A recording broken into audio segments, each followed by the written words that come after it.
Morning. তো এখন almost 9:30 বাজে। আজ একটু লেট হয়ে পারছি অফিসে বেরোতে। সকালবেলা উঠে অফিসের একটু কাজ করছিলাম, তো সেটা করতে করতে বেরোতে দেরি হয়ে গেছে। তো যাই, ফটাফট বাস পেয়ে গেলে ভালো, নয়তো লেট হয়ে যাবো। তো সকালবেলা উঠে ঘুম থেকে উঠে ব্রেকফাস্টে হালকা ভাত ডাল আর আলু ভাজা খেয়েছি, টিফিনেও তাই নিয়েছি। তো চলো এটা দেখা যাক কী হয়। এখন অলমোস্ট 11টা বাজতে যায়। তো এখানে লুফি চালিয়েছি, পড়িয়ে উঠলাম, টান টান করে নিয়েছি। আজকে বাজার করে এসেছি, কলা নিয়ে এসেছিলাম আর কি সব নিয়ে এসেছিলাম, আলু নিয়ে এসেছি অল্প, এই আর কি। তো এখন মা খেতে দিয়েছে। তো ডিনারে আছে হচ্ছে কি রুটি,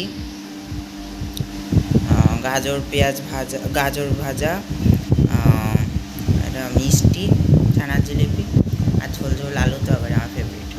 তো এই হচ্ছে কি আজকে ডিনারে। তো চলো খেয়ে নিই, ফটাফট খেয়ে দিয়ে রেস্ট নেবো, কালকে ছুটি আছে আর কি। Tata, good night.